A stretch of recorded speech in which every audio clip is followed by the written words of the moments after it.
Ahora voy a empezar a grabar, ¿ya? Entonces, habiendo hecho este ejercicio de reconstruir, investigar un poquito quién es el autor que inspira nuestra sesión de hoy, que es Martín Baró, vamos a ir a sus ideas, ¿ya? El, el texto que ustedes tenían para esta semana, ¿ya? Está extraído de este libro que se llama Sistema, Grupo y Poder, ¿ya?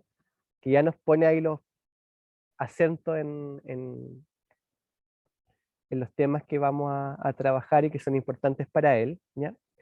Y que habla sobre la psicología social desde Centroamérica, ¿no? Como nuevamente este énfasis en lo contextual, ¿ya?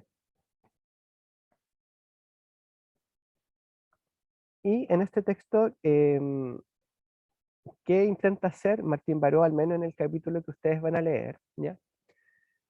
Es instalar como una nueva perspectiva, ¿ya? Que nosotros le vamos a poner el nombre de sociocrítica, ¿ya? Para distinguirla de otras que vamos a revisar después en el curso, em, que permita generar una aproximación distinta a cómo se había leído hasta el momento el fenómeno de los grupos, ¿ya? Las teorías o los desarrollos respecto a los grupos que había en la psicología social hasta ese momento estaban muy inspirados en la psicología social norteamericana, ¿ya? La APA, ahí detrás, ¿no? Y era una psicología muy experimental, ¿ya? Muy de laboratorio, que trabajaba con grupitos muy chicos, ¿no? Pensando casi en dinámicas de equipo, ¿ya? Y como se trabajaba o se estudiaba en el laboratorio, concretamente iban las personas, los ponían en una sala y veían cómo se comportaba el grupo, ¿no? Cómo funcionaban los liderazgos, si le daban una tarea, qué hacía la gente, cómo se organizaba, ¿no? Em, el laboratorio es como una burbuja, ¿no? Como que no nos dice mucho de lo que pasa cuando esas personas se enfrentan a problemas reales, ¿no? En contexto y situaciones reales. Entonces, Martín Baró se propone pensar, ¿no? Generar una aproximación a los grupos que, primero, dé cuenta de como el fenómeno global de los grupos, ¿ya? Que no se estudie como cada parte por separado, que es lo que tendrían a hacer como los experimentos, ¿no?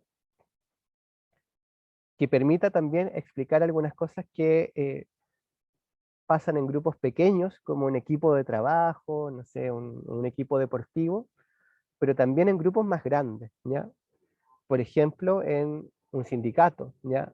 Por ejemplo, en un grupo que se organiza para hacer frente a la dictadura, ¿no? Eh, porque también siguen siendo grupos, ¿no? Y sobre todo, que esta teoría considere el carácter histórico, político, económico, social, ¿no? Como de las relaciones de poder, etcétera, en las que se desarrollan los procesos grupales, ¿ya? Es decir, es muy distinto ser un grupo en un país como desarrollado a ser un grupo de personas que está en una dictadura centroamericana y, y que aparte sea un grupo de, no sé, personas que están haciendo resistencia a la dictadura, ¿ya? Entonces, eso cambia el fenómeno grupal, ¿ya? Entonces, lo que intenta hacer Martín Baró es pensar el grupo en contexto, ¿ya? Es decir, ese grupo existe, pero no existe en el aire, existe dentro de un contexto particular, en una estructura social, está en relación con otros grupos, y en esa relación con otros grupos se pone en juego el poder, ¿ya? Em, y eso es lo que él intenta hacer en este capítulo, ¿ya?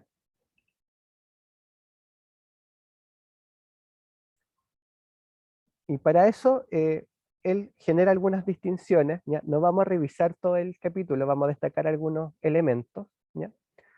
Pero lo primero que es llamativo y que nos puede ayudar a ir entendiendo su trabajo es la diferencia que hace entre grupo y grupo psicológico, ¿ya? Un grupo, como aparece ahí, sería como una unión de varios individuos que tienen alguna motivación en común y algunas normas o algunas directrices que regulan cómo se coordinan. Ujú. Yo puedo decir externamente que unas personas son un grupo, ¿ya? Em, y eso tiene que ver con mi observación de que veo un conjunto de personas, ¿ya? Que veo que están haciendo algo en común, ¿no? Una tarea, una actividad, y que implícitamente en eso hay unas normas de acción, ¿ya? Alguien que, no, que viera esta clase podría decir, acá hay un grupo, ¿ya? Que se organiza de esta manera y un conjunto de personas donde una está hablando, otra está interpretando y el resto está escuchando o de repente habla, ¿no? Pero Martín Baró pone el acento en que pareciera que falta algo, ¿no? Y para que un grupo se transforme en un grupo psicológico, ¿ya? Eh, estas personas se tienen que conocer, ¿ya? Esta interacción se tiene que dar con cierta frecuencia, ¿ya? Pero además, y esto es quizás lo más relevante, somos personas que compartimos una cierta ideología, ¿ya? Compartimos ciertas creencias, ciertos pensamientos, ¿ya? Que, con los cuales nos identificamos, ¿ya? Y que empiezan a cohesionarnos.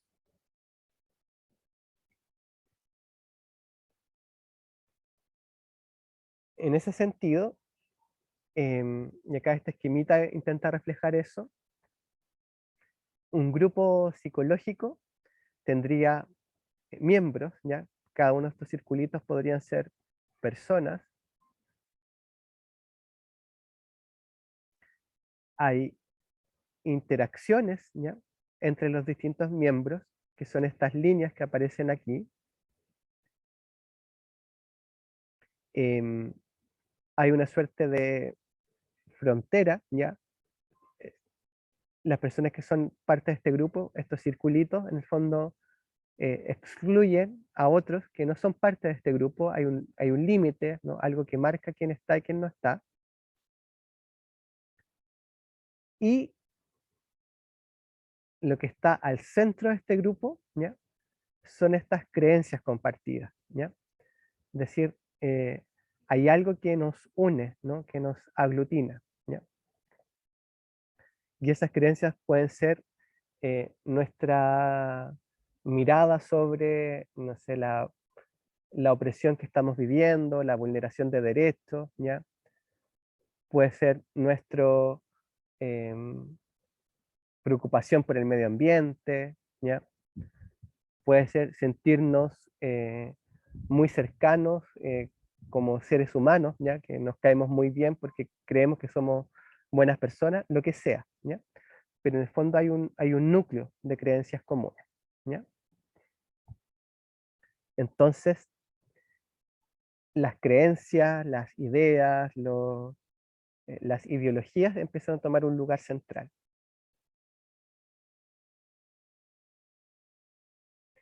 Y en el texto, ¿ya? Martín Baró va haciendo una revisión bien extensa de distintas teorías grupales, ¿ya? Ustedes lo pueden ver ahí en mayor detalle, y va revisando varias maneras en que se ha pensado de cómo se aunan, ¿no? Cómo se agrupan, ¿ya? Las personas para constituir un grupo. Em, Esto lo vamos a ver como bien superficialmente, ¿ya? Pero una de las teorías que toma es de Marvin Cho, y lo que propone él son 6 criterios, ¿ya? Y Martín Baró hace una división donde dice hay algunos criterios, ¿ya? Que tienen que ver con elementos que son más bien individuales, ya que están como puestos en las personas, por ejemplo, las percepciones que tengan las personas de sentirse parte del grupo o la motivación que tiene la persona, ¿ya? Y que la hace juntarse con otros, ¿ya? o las metas que tengan, pero que están puestas en las personas y que después aparecen en común.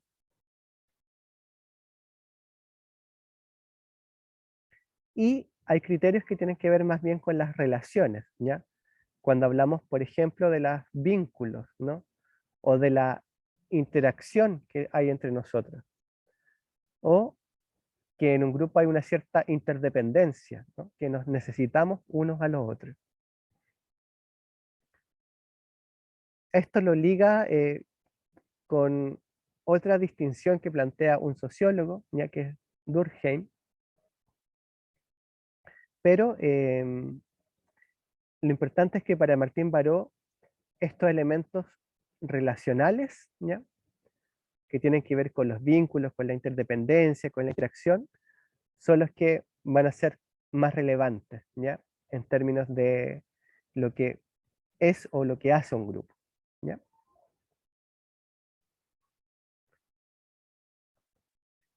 Acá quería hacer un alto, hasta acá se va entendiendo, hay algo que quieran comentar, complementar también desde el texto.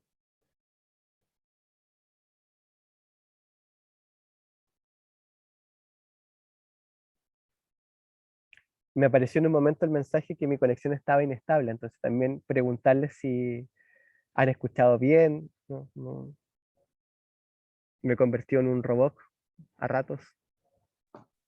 No, yo sí escuché, al pasa que hay una parte como que se escuchaba entrecortado, pero después como que regresó. Ujú. ¿Sí? Ya. Bien, pues ustedes saben que cuando comparto pantalla no les veo mucho, así que cualquier cosa pueden hablar y comentar, ¿ya?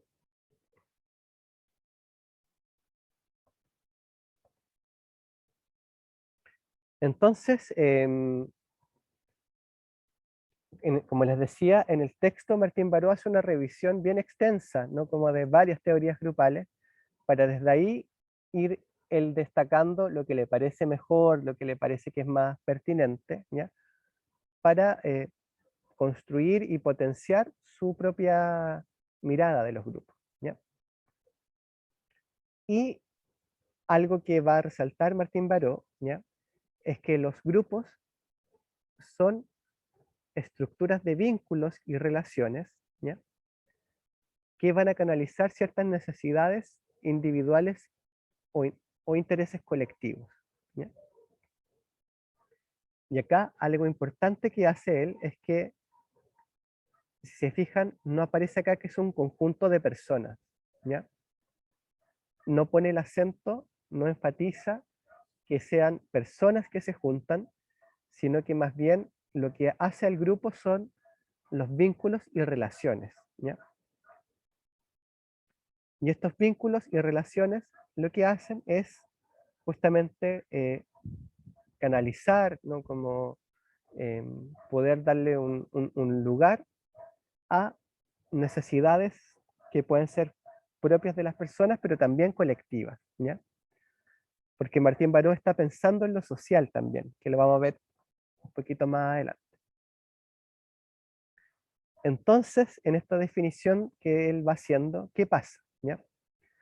Primero, el grupo es algo más, ¿no?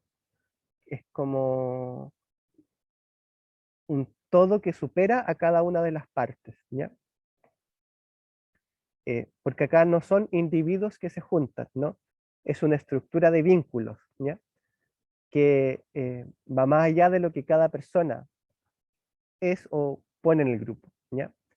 Es un fenómeno como de un segundo orden, ¿ya? Más amplio que eso, ¿ya? Tiene un carácter social, ¿ya? Porque acá estamos hablando de vínculos, entonces quiere decir que cada individuo está como vinculado, no está puesto en conexión con otros, ¿ya?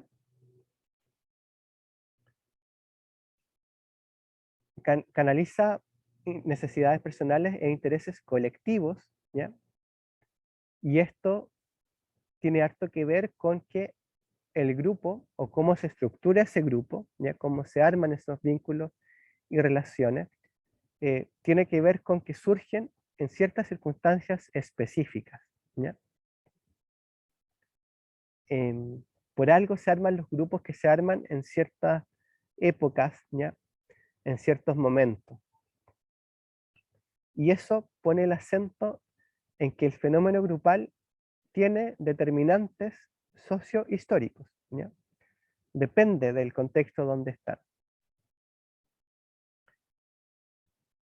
Y los grupos, por tanto, no solamente nos hablan o nos muestran algo de las personas que lo componen, sino también de la sociedad que los produce, ¿ya? Porque están determinados por la sociedad, ¿ya?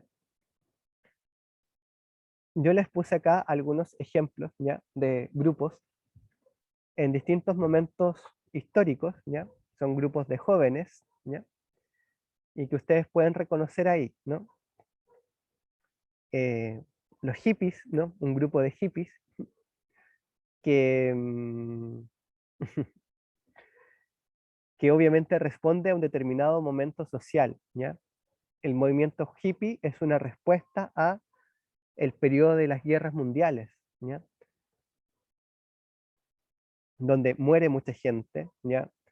Eh, donde existe una amenaza a la vida y a la humanidad muy grande, ¿ya? Y la respuesta como de contracultura es un movimiento que promueve la paz, la no violencia, ¿no? La libertad, ¿no? Piense que son jóvenes que la mayoría tuvo que ir obligado al servicio militar, de alguna forma, ¿no? En esa época, porque el mundo estaba en guerras y había una posibilidad de otra guerra más, entonces fue un movimiento contra esa vivencia, ¿no? Hoy día todavía hay personas hippies, ¿no? Que podemos reconocer con creencias, con estas formas de pensar, ¿ya? Pero obviamente fueron grupos más fuertes en otro momento, ¿ya? En los 70, 80 aparece el movimiento punk, ¿no? Y em, este movimiento de jóvenes es un movimiento que responde a la decepción, a la desesperanza con un sistema que no es justo, ¿ya? Que excluye, em, que no da oportunidades, ¿ya? Que eh, es violento, ¿no? Que se impone y de alguna manera que los hippies no lograron transformar, ¿ya? Entonces un movimiento que reivindica la rabia, ¿no? Como y la rebeldía frente a un sistema, ¿ya?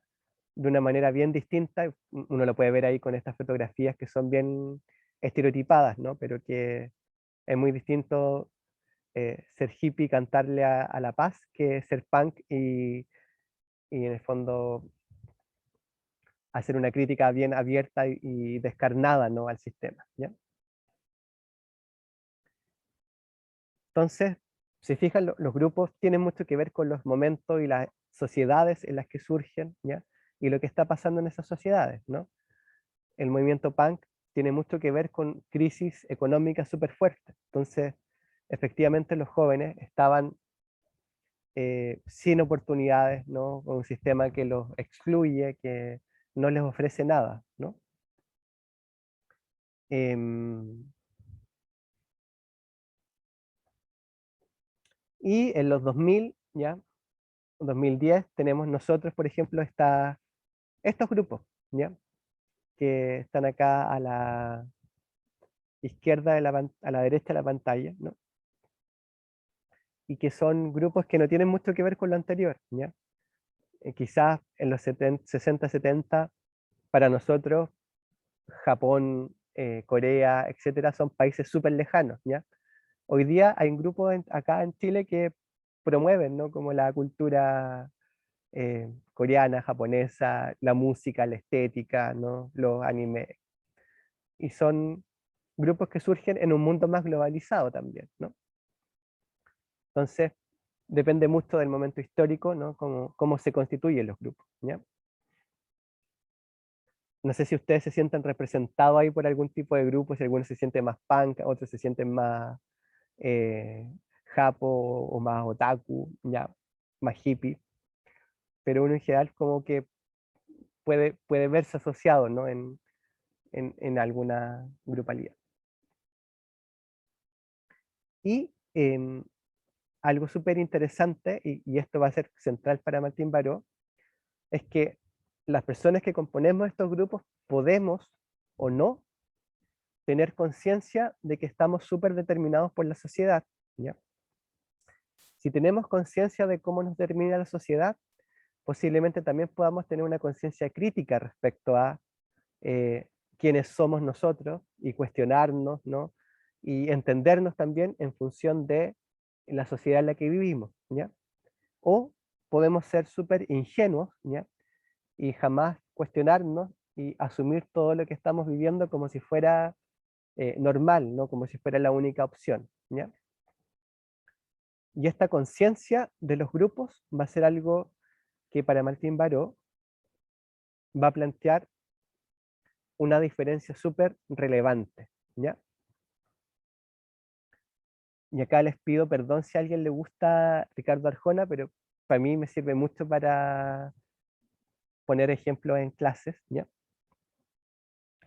Em, porque Martín Baró no habla de Ricardo Arjona, pero habla de una distinción entre grupos que él llama en sí y grupos para sí.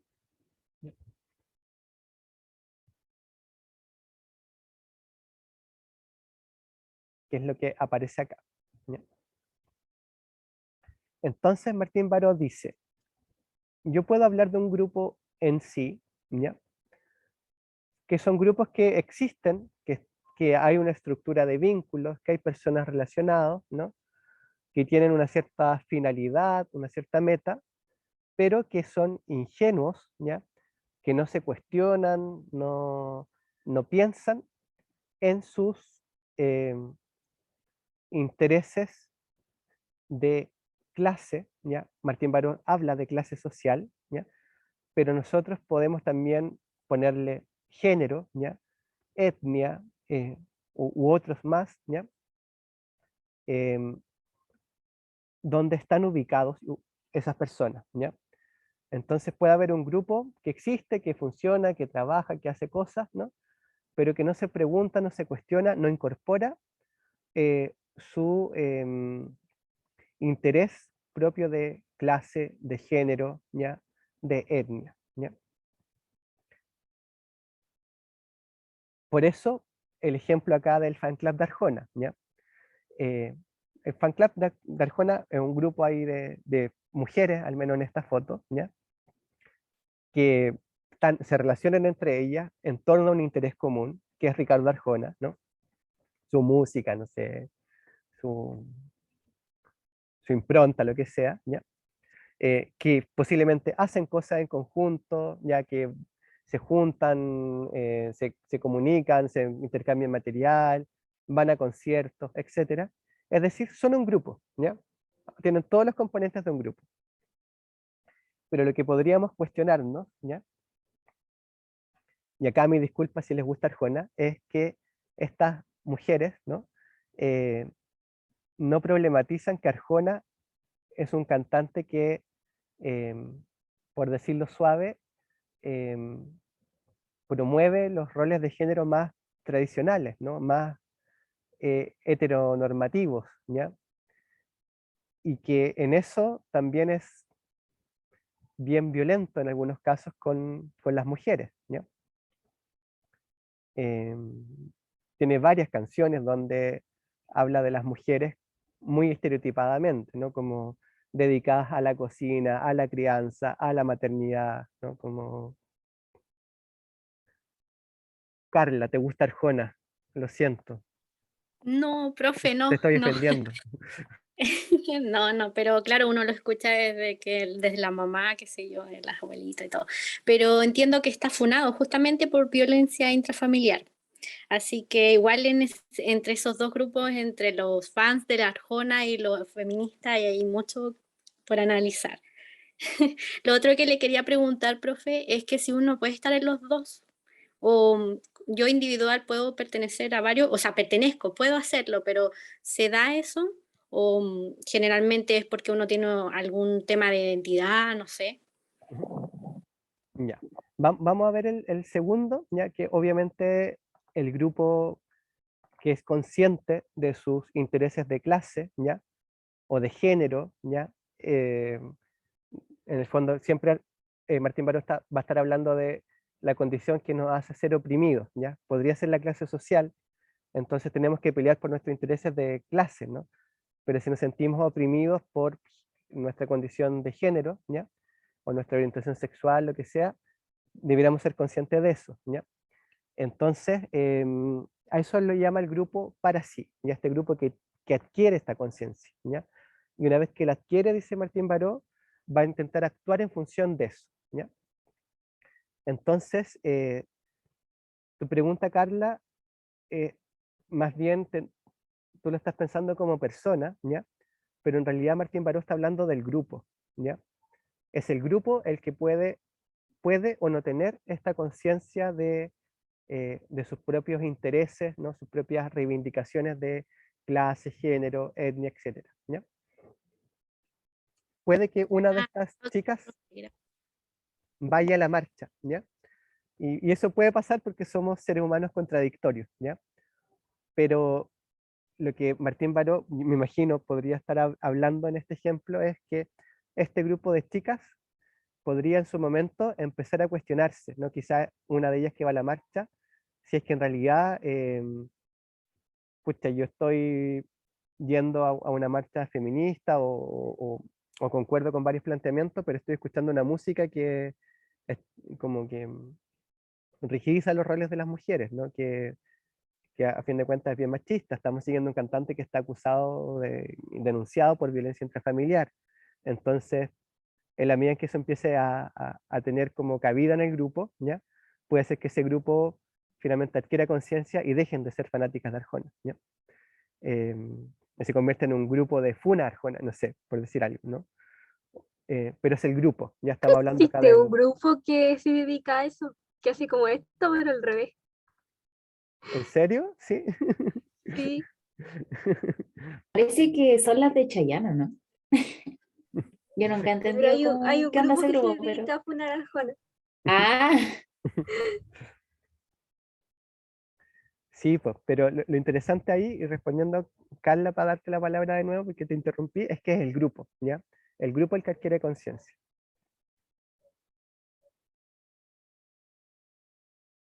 Ah, no, está bien, profe. Está bien, profe, entendí. Lo que pasa es que no alcancé a leer el texto, entonces me estaba tratando de meter un poco en la materia y se me vino eso a la mente. Gracias. Me No, quedó súper claro.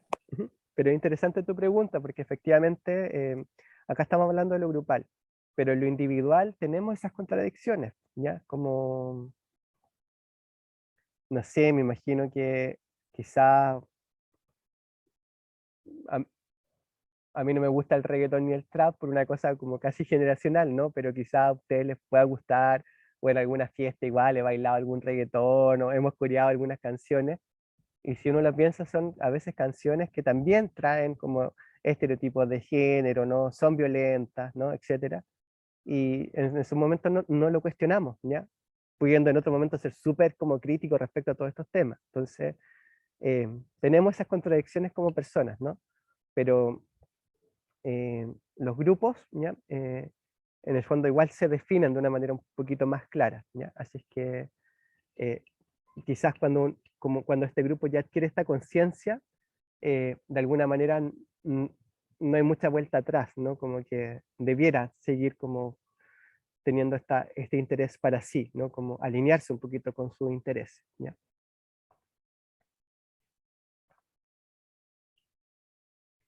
Entonces, para no como solo criticar a Arjona, ¿ya? Les traje otro ejemplo que yo creo que es bien como ilustrativo de esto que estamos hablando, que tiene que ver con las barras, ¿ya? En general nosotros estábamos súper acostumbrados a ver como estas imágenes de acá arriba, ¿ya? Cuando hablamos de barras, ¿no? De barras de equipos de fútbol, barras bravas, ¿no? Que es como la pelea, el ofrecer combos, ¿no? Donde ha muerto gente, ¿no? Incluso por pelea entre barristas, ¿no? Pero si uno mira las fotos, también uno dice, son personas que parecieran parecerse más allá de la camiseta que visten, ¿no? Em, Son jóvenes, morenos, ¿no? Como que uno podría asociar con cierta clase social, ¿no? Como, em, sin embargo, así como que se odian, pelean, etc., ¿no? Se matan incluso. Y algo súper interesante que pasó en el estallido fue un par de marchas que se organizaron entre las barras de fútbol, ¿ya? Y que fue súper raro ver este tipo de imágenes, ¿no? Gente de la U y del Colo ahí como unidos, gente de Wander, de Everton, ¿no? Como San Luis, los equipos regionales también, ¿no? Con esta consigna, ¿no? Como de perdimos mucho tiempo peleando entre nosotros, ¿ya? Y que hay una cosa previa, ¿no? Nos pueden gustar distintos equipos y nos podemos odiar por eso, pero al final todos somos como de clases oprimidas, ¿no? Em, a todos nos pagan poco, ¿no? Todos tenemos malos empleos, todos tenemos, no sé, la plata en la AFP, todos somos como, no sé, estafados por los pollos, por el gas, por, no sé, el pan, por todas las cosas, ¿no? Entonces hay una cuestión más de fondo que nos une, ¿no? Que es nuestro interés de clase, ¿ya? Hay unos pocos que tienen privilegio y que nosotros estamos acá en la parte sin privilegio, ¿ya? Y eso debería ser más importante que esta diferencia de los equipos de fútbol, ¿no? En la medida que pasa eso, es como que agarramos esta conciencia de un grupo para sí, ¿ya? Porque estamos justamente pensando en nuestros intereses de clase antes que otras cosas, ¿no?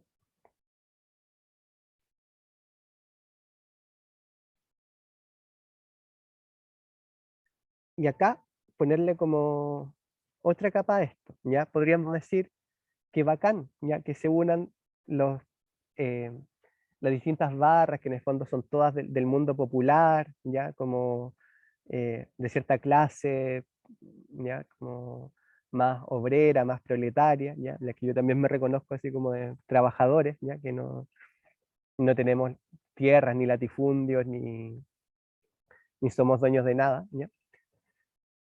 Em, pero dentro de eso también se dio otro fenómeno, ¿ya?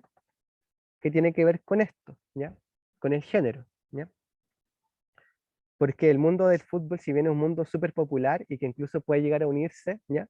Es un mundo súper machista, ¿ya?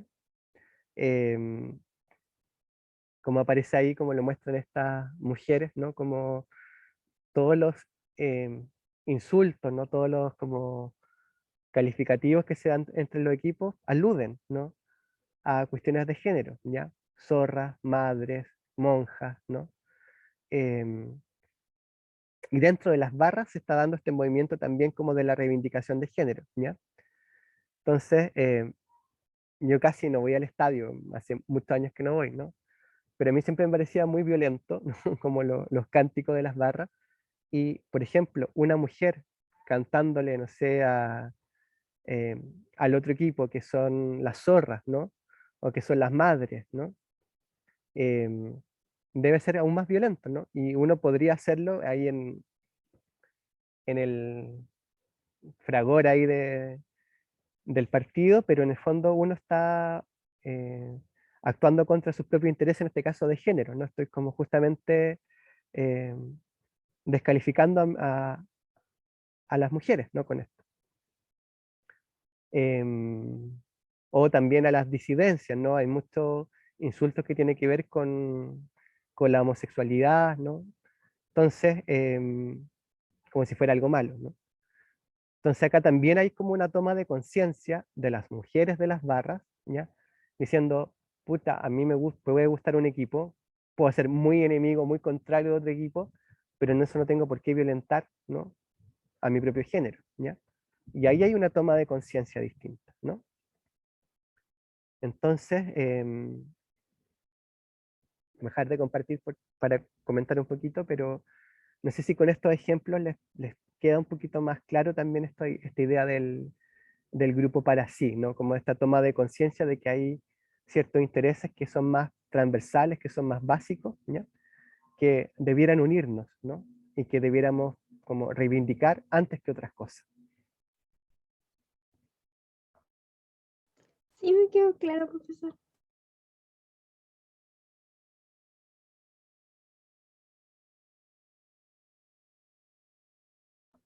¿Alguien más que la Fran? Ya. Ahí, Giselle, Camila. Súper. En el texto Martín Baró le dedica un párrafo muy chiquitito a esto del grupo en sí para sí, ¿ya?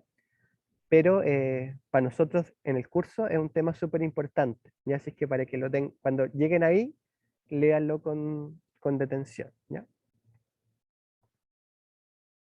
Entonces, les voy a volver a compartir.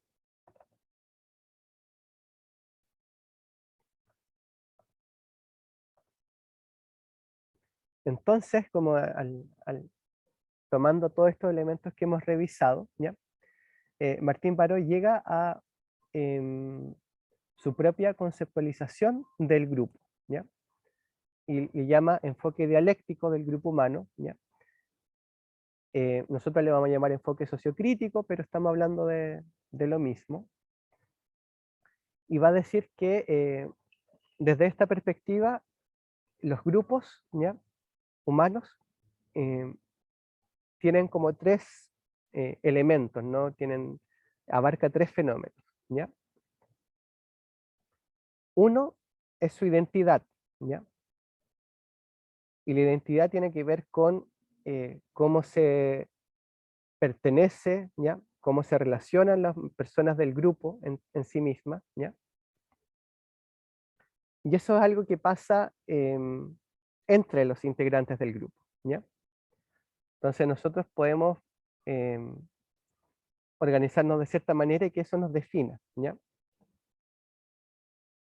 Pero como a Martín Baró le interesan los grupos en su contexto, va a decir algo muy importante también en la identidad de un grupo son las relaciones que tiene con otros grupos, ¿ya? Ese grupo no está aislado. Entonces, si yo armo un grupo de el fan club de Arjona, posiblemente tenga relaciones de mejores, peores, más cercanas, menos cercanas con, por ejemplo, el fan club de Chayanne, que mencionó alguien por ahí, ¿ya? Quizás queremos ser distintas, quizás encontremos que Arjona es más bacán que Chayanne, entonces vamos a diferenciarnos de ahí, ¿no? Y un tercer elemento de la identidad grupal tiene que ver con la conciencia que tienen los miembros de pertenecer al grupo, ¿ya? Entonces, mientras uno más sienta que es parte del grupo, posiblemente tenga más compromiso con el grupo, ¿ya? Mientras más mientras más me ponga la camiseta de mi grupo, posiblemente voy a estar más disponible, voy a invertir más tiempo, me va a preocupar más lo que pase, me voy a afectar más por lo que pase en ese grupo, ¿ya? Entonces, con estos distintos elementos que tienen que ver con la identidad, podemos llegar a la conclusión que un grupo siempre se define en relaciones, ¿ya? Tanto las relaciones que se dan entre los integrantes de ese grupo, como también y sobre todo las relaciones que se dan entre ese grupo y otros grupos, ¿ya? Y en eso se producen como estas tensiones en la identidad, ¿ya? Nosotros podríamos querer tener o proyectar cierta identidad, pero los otros grupos también nos califican, ¿no?, también nos dotan de una cierta identidad. Entonces, nosotros quizás nos definimos por ser como súper, no sé, responsables, aplicados, etcétera, ¿ya?, como grupo, pero alguien de afuera nos puede decir que somos los nerds, que somos los ñoños, ¿ya? Y eso también es parte de la identidad, ¿no? Tiene que ver con eso que se construye, ¿ya? Entonces, te retiro la palabra, Carla. Para Martín Baró, nunca hay un grupo aislado, ¿ya? Los grupos hay que entenderlo en su contexto, en las relaciones que tienen con otros y en la estructura social en la que participan, ¿ya? En la sociedad de la que son parte. Carla. Profe, es que me hace relacionarlo con la materia que nos está pasando la profe Yanina, del exogrupo y el endogrupo.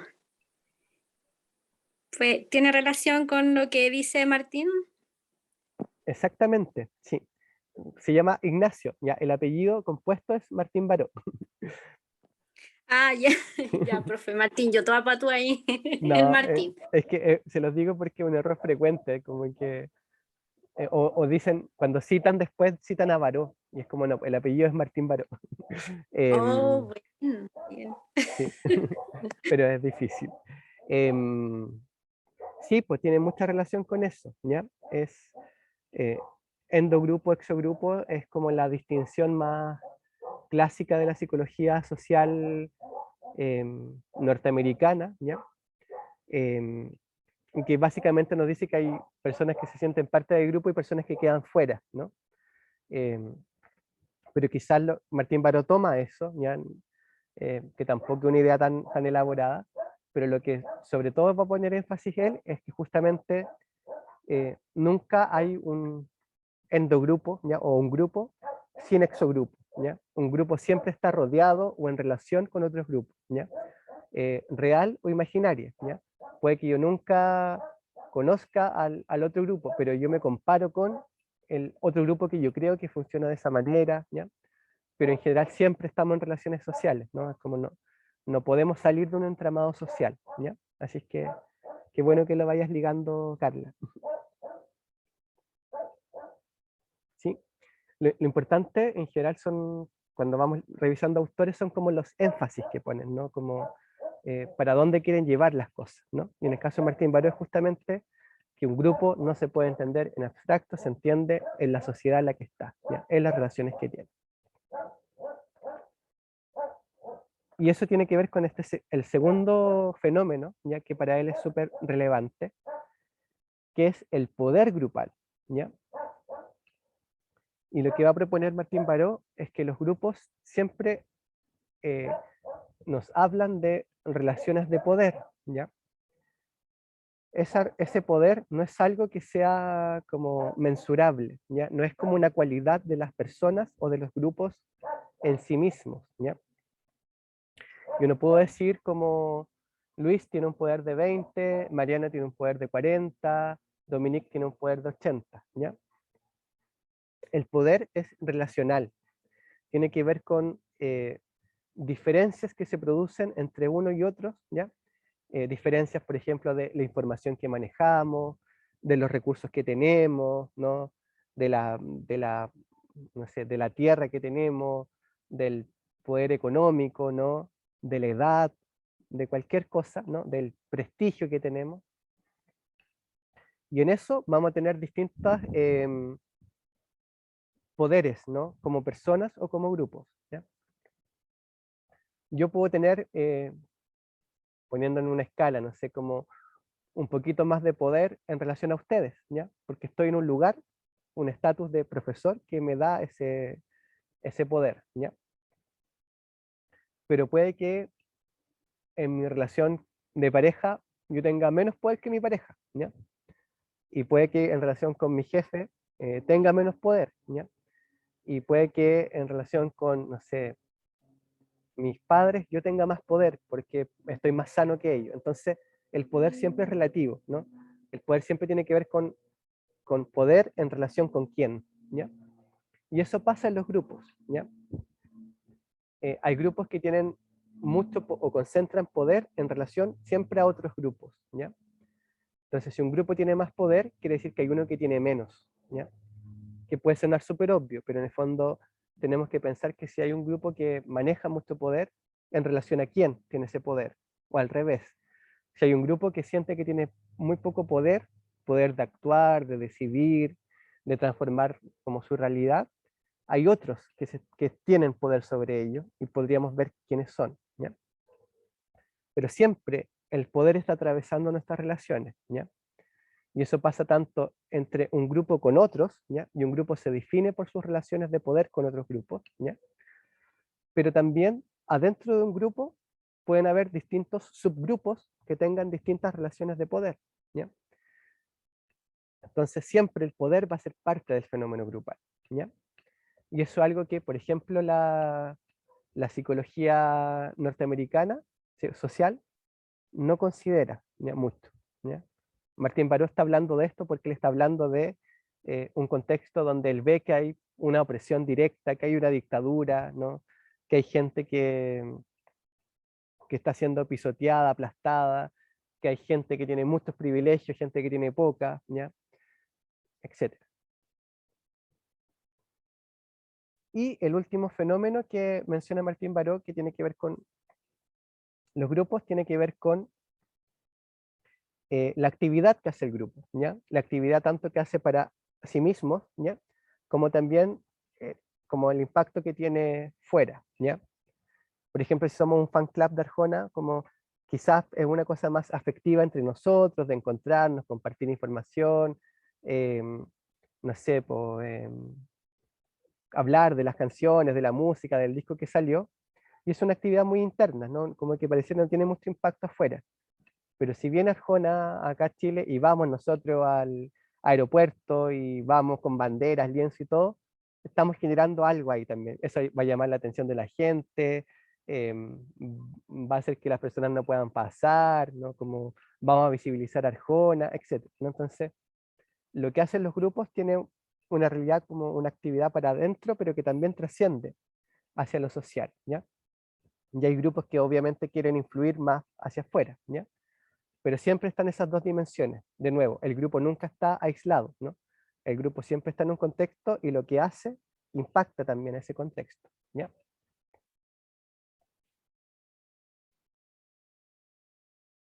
Y con esto, que ya vamos a ir cerrando, ¿ya? Con estos tres elementos, la identidad, el poder y la actividad que realizan, Martín Baró hace una clasificación entre tres tipos de grupos, ¿ya? Que las va a llamar primarios, funcional y estructural, ¿ya? En un grupo primario, la identidad va a estar puesta desde los vínculos interpersonales, ¿ya? Desde las relaciones entre las personas concretas que lo componen, ¿ya? Lo más afectivo que hay ahí, ¿ya? El poder va a tener que ver con características personales, quizás como quién habla más fuerte, quién se impone, quién se toma el lugar, ¿ya? Quizás quién es más tímido, más sumiso, ¿no? Y la actividad está muy ligada a necesidades personales, ¿no? Si se fijan, algo que acá, la palabra que más se repite es personal, ¿no? Acá estamos hablando de un grupo que está todavía muy apegado a las personas que lo componen, ¿ya? Y el ejemplo sería un grupo de amigos, ¿ya? Por ejemplo, un grupo de amigos de estudiantes universitarios, ¿ya? En un grupo de amigos, la identidad tiene que ver con que nos juntamos, somos un grupo que compartimos cierto modo de ser, ¿ya? Y por eso nos juntamos y nos caemos bien, ¿ya? El poder en un grupo de amigos donde supuestamente todos somos pares, va a tener que ver más bien con características personales. Hay personas que los grupos influyen más, se toman más el espacio, tienen como más, lo que dicen, lo que proponen, tienen más injerencia que lo que hacen otros, ¿ya? Y básicamente intentan satisfacer necesidades personales de apoyo, de afectos, ¿no? No buscan nada más con ser amigos, ¿ya? Simplemente compartir y apoyarse, ¿ya? Hay un segundo tipo de grupo que Martín Baró llama funcional, donde la identidad ya no está puesta tanto en los vínculos interpersonales, sino en los roles sociales que ocupan, ¿ya? El poder también va a estar ligado al rol o al puesto social que se tiene, ¿ya? Y la actividad ya no está ligada tanto en lo personal, sino también en cuestiones de índole mayor, más sistémicas, ¿ya? Y el ejemplo, pensando en que siempre hablemos de este mismo grupo, de estas mismas personas, estos mismos estudiantes, ¿no? Que acá eran amigos, todos pares, se juntan porque se quieren, ¿no? Como comparten, pero en una clase, ¿ya? En un curso, puede que una de ellas sea ayudante del resto. Y eso las ubica en otra relación, ¿ya? Hay una que tiene poder porque tiene un rol distinto a los otros, ¿ya? Porque cuando salgan de la sala, vuelvan a ser amigos y esa persona sea de las más tímidas, ¿no? O la que siga al grupo, ¿ya? Pero acá ella tiene poder, ¿ya? Porque ella puede calificar al resto, ella regula lo que se habla, lo que no se habla, ¿ya? Etcétera, ¿ya? Ella está parada, el resto están sentados, ¿no? Se nota ese poder, ¿ya? La actividad que realizan no tiene tanto que ver con lo que cada uno quiere, ¿ya? Sino más bien con una cuestión más funcional, ¿no? Que es la educación, ¿ya? Que es cumplir una labor, ¿no? Como eh, algo que es importante a nivel social, ¿ya? Y la identidad está puesta según el rol que ocupan, ¿ya? Ser ayudante, ser estudiante, ¿ya? Y finalmente el último grupo del que habla Martín Baró sería el grupo estructural, ¿ya? Donde la identidad tiene que ver con estos intereses objetivos que tenemos como clase, como mujeres, ¿no? Como una etnia en particular, ¿ya? Como pueblo, ¿ya? El poder tiene que ver con el controlar los medios de producción o aquello que genera condiciones de opresión hacia nosotros, ¿ya? En la lucha de clases, ¿no? Cuando hablamos de clases sociales, eh, lo que genera opresión es que algunos tienen todos los medios de producción y otros no, por tanto tienen que venderle su trabajo a estos otros, ¿no? Y en eso nunca logran tener como un progreso, ¿no? Entonces, como nunca tienen tierra, nunca tienen el dinero, nunca tienen el control de la situación, ¿ya?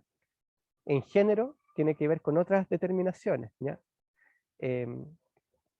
Cuando hay una opresión que tiene que ver con etnias o con culturas, son otras determinaciones, ¿no? Que no tenemos como las mismas posibilidades, las mismas oportunidades, etc., ¿no? Entonces, el poder tiene que ver con cómo equilibramos eso, ¿ya? Y la actividad está dedicada justamente a lograr esa reivindicación, ¿ya? Y en el caso de los estudiantes, podríamos pensar que un grupo estructural sería cuando hay un estamento estudiantil organizado, ¿no? Que lucha y reivindica sus propias demandas como estudiante, ¿no? Si fijan acá, es como un grupo para sí, ¿no? Que se organiza en función de las demandas que tienen como colectivo, ¿ya? Y ligando con algo que comentó Carla hace un ratito, en este caso, ¿ya? Personas particulares pueden, esta chica puede estar acá como dentro del grupo de amigos, ser ayudante y estar acá en la asamblea, ¿ya? Porque las personas siempre estamos en muchos grupos en particular, ¿no? Como podemos movernos ahí. Pero Martín Baró está hablando de grupo, entonces él está hablando acá de que hay ciertos grupos que por la orgánica que tienen y cómo funcionan estos tres elementos, se pueden considerar primarios, o funcionales, o estructurales, ¿ya? Entonces, así funciona su propuesta.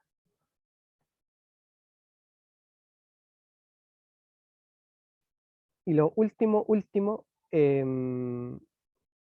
porque estamos ya en la hora o cerca de la hora, ¿ya? Es que hemos estado hablando solo de grupos en esta clase, ¿ya? Y no de organizaciones. ¿Ya?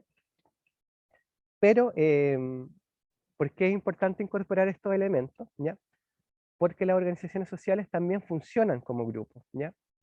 En las organizaciones que son más pequeñas, ¿ya? Que son un grupo de, no sé, de 5 o 6 personas que están partiendo una iniciativa, ¿no? En las primeras etapas de este ciclo vital, puede que en lo formal sean una organización, pero también son un grupo de personas, ¿no? Y quizá este grupo de personas se articula de una manera primaria, y acá nos sirven las clasificaciones de Martín Baró, ¿ya?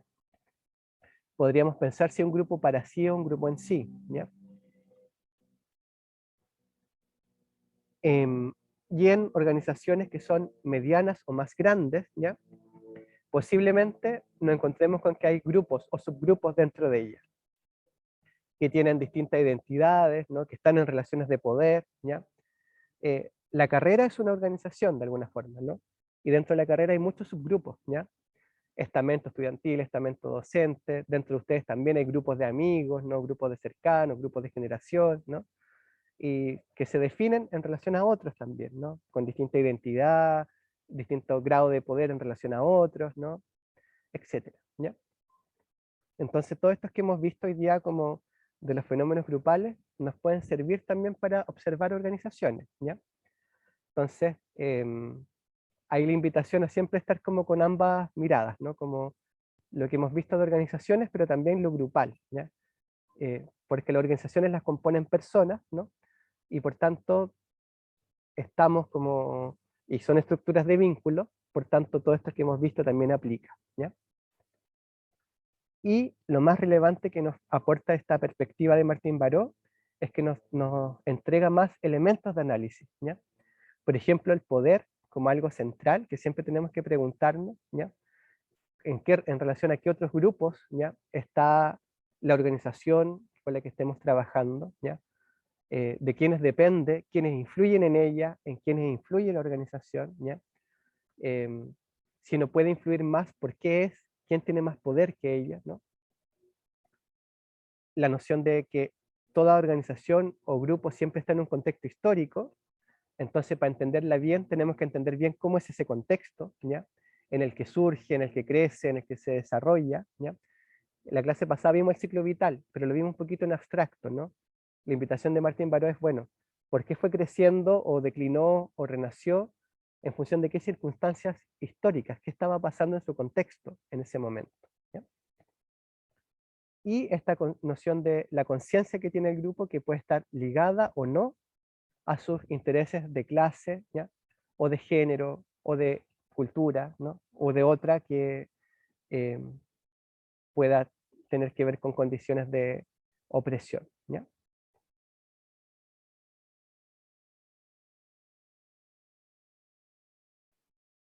Eso, ¿ya? Era lo que yo les quería contar por hoy. Estamos 2 minutitos pasados, pero si hay algún comentario, alguna pregunta, ¿ya? Por favor, está abierto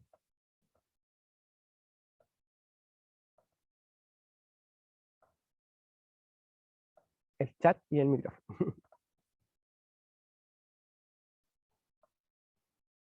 Giselle dice que todo claro.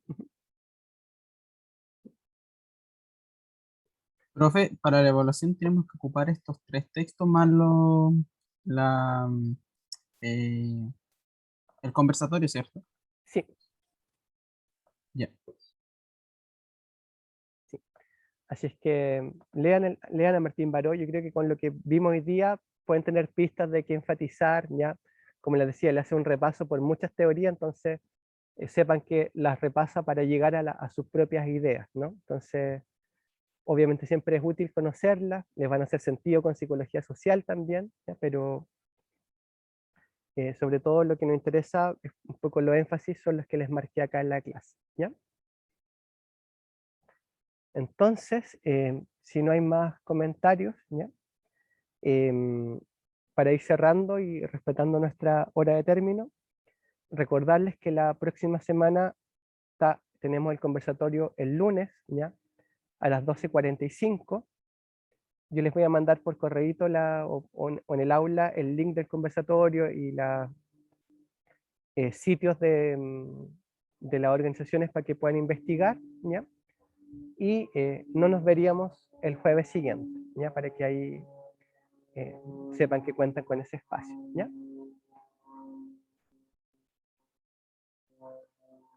Eso pues, ¿ya? Cuídense mucho y nos veríamos el lunes. Chao, Gracias, profe, profe. gracias por la clase.